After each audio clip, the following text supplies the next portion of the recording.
আপনি আমার ঈমান কি?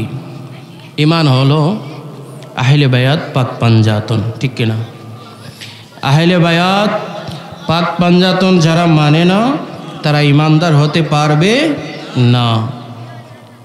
আপনি আহলে বায়াত পাক পাঞ্জাতন মানতে হবে। আগে ঈমান ঠিক করতে হবে।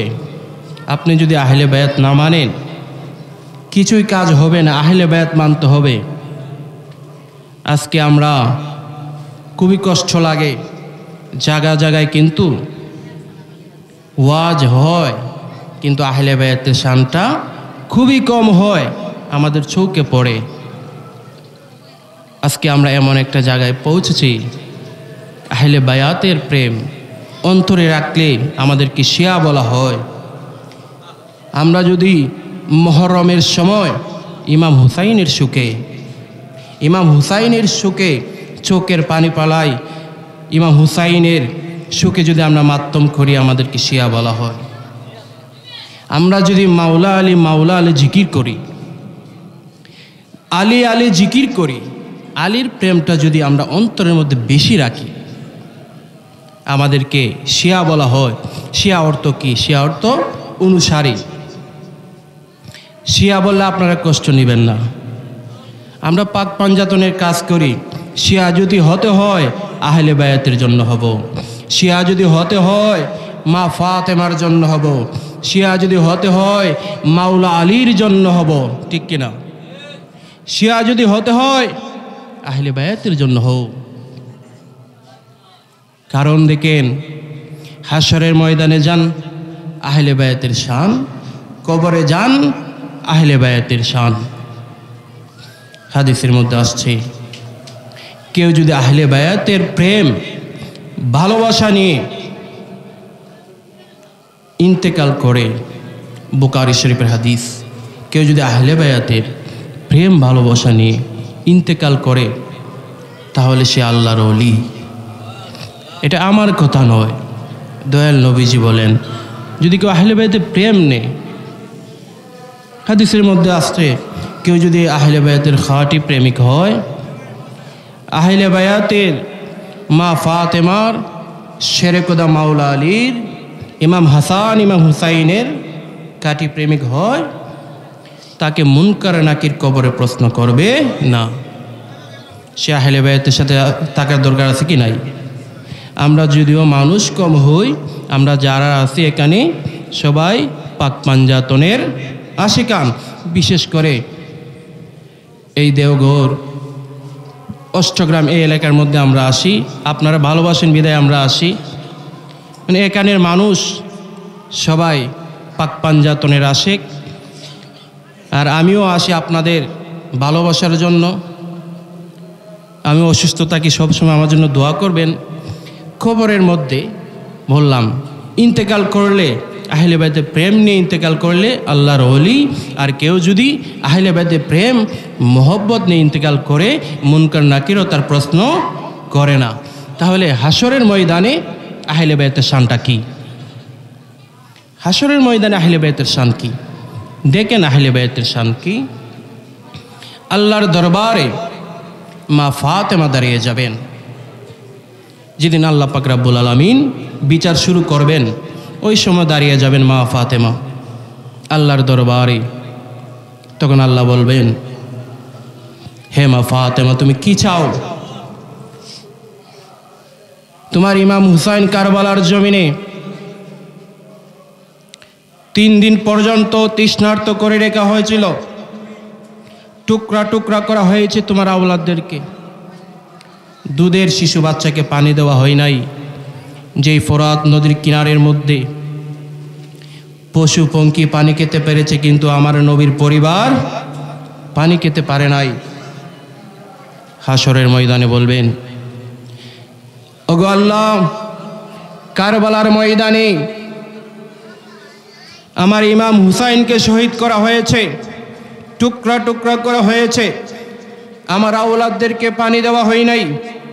এই মরুভূমির মধ্যে অত্যাচার করা হয়েছে, নবীর পরিবার আহলে বায়াত সদস্যদের উন্নাদরে টান দেওয়া হয়েছে। এর বিনিময়ে আমি কিছু চাই না। ওগো আল্লাহ, আজকে আমি আপনার দরবারে ইমাম হুসাইনের জামা নিয়ে দাঁড়িয়েছি, ইমাম হুসাইনের রক্তের বিনিময়ে আমার বাবার হাজার হাজার উম্মতের নাজাতের ব্যবস্থা করে দিন। হাশরের ময়দানে আহলে বায়াত আছে কি নাই? ওই আহলে বায়াতের সাথে থাকার দরকার আছে না? দেখেন, আমরা আহলে বায়াতের প্রেম কেন রাখবো? কারণ আহলে বায়াত আমাদের ঈমান। আহলে বায়াত ছাড়া কেউ ঈমানদার হতে পারবে না।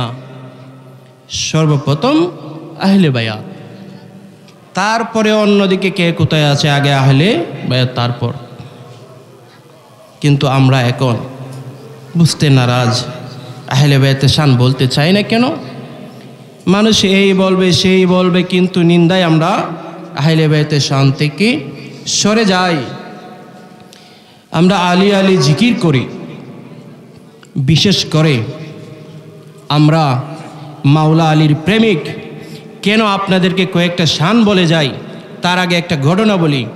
আমাদের সুলতানশী দরবার শরীফের সৈয়দ আব্দুর রহিম সাহেব, উনি মাওলা আলীর শানে দেওয়ানা হয়ে গেলেন যে আমি যদি মাওলা আলীকে না দেখি আমার আর জীবন বাঁচবে না। তখন উনি উন্মাদ হয়ে এই চট্টগ্রাম বাইজিদ বুস্তামির মাজারে চিল্লায় চলে গেলেন। ওই সময় কোনো গাড়ির রাস্তা ছিল না, হাঁটতে হাঁটতে চলে গেলেন। যাওয়ার পর 40 দিন চিল্লা নিলেন, ইবাদত করলেন। 40 দিন পরে দেখতেছেন ওনার সামনে শেরে খোদা মাওলা আলী মুশকিল কুশা উপস্থিত হয়ে গেছে। তখন সৈয়দ আব্দুর রহিম হুসাইনি সাহেব ওনার চরণে পড়ে ওনার কয়েকটি কালামও লিখেছেন। এই কালামগুলো আমাদের দিনহীন রচনাবলীর মধ্যে রয়েছে। তখন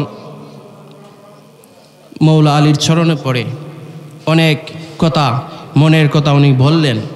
বলার পর শেরে খোদা মাওলা আলী বলতেছেন, হে আব্দুর রহিম, তুমি সুলতানশীর জমিনে চলে যাও, তোমার আর এখানে যাওয়া লাগবে না।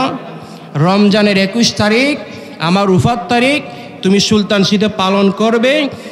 রমজানের 21 তারিখ আমি সুলতানশীর মধ্যে মাওলা আলী উপস্থিত থাকব। কিন্তু আমরা যারা দেখার চক্ষু হয়েছে দেখতে পাই, সবাই তো আর দেখতে পারবে না। যাদের চোখ হয় তারা দেখতে পারে। কিন্তু আমাদের বিশ্বাস, মাওলা আলীকে যদি আমরা না দেখি, উনি আমাদের দেখেন। এজন্য আমি আমাদের মুরিদান প্রায় সময় বলি যে অন্য উরুসের মধ্যে আসা যাওয়া করো বা না করো, রমজানে 21 তারিখ সবাই উপস্থিত থাকবে। কারণ মাওলা আলী মুশকিল কুশাকে আমরা দেখতে পারি না, উনি তো আমাদেরকে দেখেন। এটা আমাদের বিশ্বাস। তারপরে বললেন, হে আব্দুর রহিম, তুমি যে বছর উরুস পালন করবে, পরের বছর তুমি রমজানে 21 তারিখে ইন্তেকাল করবে। তোমার উরুস রমজানে 21 তারিখে করবে। তারপর পরের বছর উনি ইন্তেকাল করলেন রমজানে 21 তারিখে। কিন্তু মাওলা আলীকে ভালোবাসার মতো ভালোবাসতে হবে। কেন মাওলা আলীকে ভালোবাসবেন? হাদিসের মধ্যে আসছে, মাওলা আলীর ভালোবাসা এমন একটি ভালোবাসা, যেমন আমরা যদি আগুনের মধ্যে লাকড়ি দেই, কাঠ দেই, একবারে পুড়ে চারকার করে দেয়।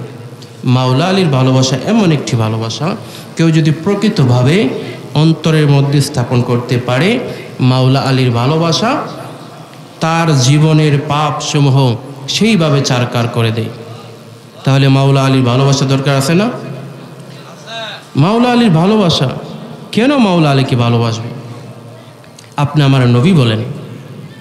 সাহাবায়ে কেরাম জিজ্ঞেস করতেছে, ওগো আল্লাহর নবী, আমাদের মধ্যে অনেক মুনাফিক রয়েছে। আপনি যতদিন হায়াতে জিন্দেগানি দুনিয়াতে রয়েছেন, আমরা তো মুনাফিক চিনতে পারি। যদি আপনি দুনিয়া থেকে পর্দা করে নেন, আমাদের ছেড়ে চলে যান, তাহলে মুনাফিক কিভাবে চিনব? কারণ আমরা আপনার মাধ্যমে মুনাফিক চিনতে পেরেছি। তখন আপনি আমার নবী বলতেছেন, হে সাহাবায়ে কেরাম, শুনে রাখো, আমি তোমাদেরকে একটা কুষ্টি পাথর দিয়ে যাই। যেই কুষ্টি পাথর দিলে তোমরা মুনাফিক এবং মুমিন চিনতে পারবে। কুষ্টি পাথর কি? দেখবেন স্বর্ণকাররা স্বর্ণ চেনার জন্য একটা কুষ্টি পাথর রাখে। তেমনিভাবে আপনি আমার নবী, দয়াল নবী, একটা কুষ্টি পাথর দিলেন। কুষ্টি পাথর কি? কুষ্টি পাথর হলো মাওলা আলী। আমার পরে যারা মাওলা আলীকে ভালোবাসবে তারা মুমিন, যারা মাওলা আলীকে ভালোবাসবে না তারা মুনাফিক। তাহলে আমরা মুমিন হতে চাই না মুনাফিক হতে চাই? মুমিন হতে হলে মাওলা আলীকে বেশি বেশি করে ভালোবাসতে হবে, কারণ আহলে বাইতের ভালোবাসা ছাড়া নাজাতের কোনো ব্যবস্থা নাই। সম্মানিত পেয়ারে হাজিরিন, আমি আলোচনা বাড়াবো না, কারণ আজকে অনেক সময় জানাজার মধ্যে চলে গেছে, তার জন্য আজকের মাহফিলটা একটু এলোমেলো হয়ে গেছে। যাক, তারপরও আজকে আমরা তার জন্য দোয়া করি, এই মাহফিল থেকে পাক পাঞ্জাতনের ওসিলায় যেন আল্লাহ তাকে জান্নাতের উচ্চ মাকাম দান করেন। আজকে আমরা যারা উপস্থিত হয়েছি, আল্লাহ পাক রাব্বুল আলামিন যেন আমাদেরকে খাঁটি পাক পাঞ্জাতনের প্রেমিক বানিয়ে দেন, মা ফাতেমার শেরেকুদা মাওলা আলী মুশকিল কুশার প্রেমিক বানিয়ে দেন। কারণ পাক পাঞ্জাতন ছাড়া নাজাতের কোনো ব্যবস্থা নাই। নাজাত পাইতে হলে পাক পাঞ্জাতন আহলে বায়াতকে মানতে হবে। আগে আহলে বায়াত, পাক পাঞ্জাতন, তারপরে কে কোথায় আছেন। পাক পাঞ্জাতনের সাথে কারো তুলনা হয় না। যদি কেউ তুলনা করে তাহলে বুঝতে হবে সে মুনাফিক, কারণ আহলে বায়াতের শানের সাথে কেউ শান তুলনা চলবে না। যারা তুলনা করবে এরা মুনাফিক। আমার আলোচনা শেষ করে দেব। সবার প্রতি একটা অনুরোধ, আপনারা সবাই আহলে বায়াত পাক পাঞ্জাতনের প্রতি মহব্বত রাখবেন আর মহব্বতের পরিচয় দিবেন। অত্র এলাকার মধ্যে আমি জানি এই অত্র এলাকার মধ্যে কেউ পাক পাঞ্জাতনের বিরুদ্ধে কথা বলতে পারে না। আপনারা এটার মধ্যে থাকবেন, যদি পাক পাঞ্জাতনের জন্য জীবন দিতে হয় জীবন দিবেন, কিন্তু ঈমান দিবেন না।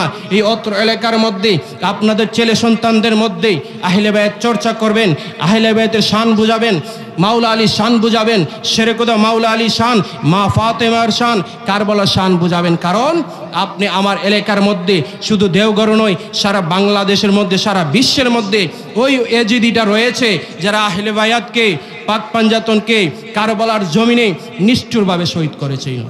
তারা এখনো দুনিয়ায় রয়েছে। তাই আপনি আমার সজাগ থাকতে হবে, আহলে বায়াতের সম্মান রিচার্জ করে তাদেরকে বুঝাতে হবে। আপনি আমার ছেলে মেয়েকে যেন মুনাফিকরা নষ্ট করতে না পারে। আপনি আমি আজকে আহলে সুন্নাত ওয়াল জামাতের মধ্যে রয়েছি, ছেলে দিয়েছি ওয়াহাবি মাদ্রাসায়, কিন্তু আমি আর সুন্নি থাকতে পারবো না। আপনি আমার ছেলে জ্ঞানী হয়ে যাবে, আপনাকে বোঝাবে, আমাকে বোঝাবে, আমাদেরকেও ঈমান নষ্ট করে দিবে। তার জন্য আপনার ছেলে দিবেন হুসাইনি মাদ্রাসায় দিবেন, সুন্নি আহলে সুন্নাত ওয়াল জামাতের আকীদা যারা পোষণ করে, আহলে বায়াতের সম্মান যারা পছন্দ করে, তাদের মাদ্রাসার মধ্যে দিবেন। আর আমরা অনেক ভাগ্যবান, এই দেওঘরের মধ্যে একজন মহান আল্লাহর ওলি রয়েছেন, যেই মহান ওলির ছায়া আপনাদের উপরে পড়েছে। আপনারা বুঝতে পারেন কি না জানি না। কামাল শাহ বাবা আরেকজন আল্লাহর ওলি, সৈয়দ মুক্তার আশরাফ জিলানী এই দেশের মধ্যে আগমন করেছেন। আমরা ভাগ্যবান, ওনার পায়ের ধুলা এই জমিনের মধ্যে পড়েছে। আমরা যেন ওনার আদর্শ বাস্তবায়ন করতে পারি, মুক্তার আশরাফ জিলানীর শিক্ষা আমরা প্রতিষ্ঠিত করতে পারি, আহলে বায়াতের সম্মান এই দেশের মধ্যে জারি রাখতে পারি। আমরা মহরমের 1 থেকে 14 মহরম পর্যন্ত আমরা অনুষ্ঠান করি। আজকে আমরা এত ভাগ্যবান, দেখেন আমাদের দরবারের সাথে কতটুকু মিল।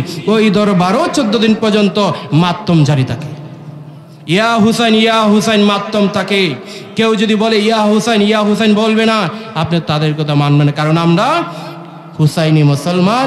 ইয়া হুসাইন বলতে বলতে জীবন দিতে রাজি আছি।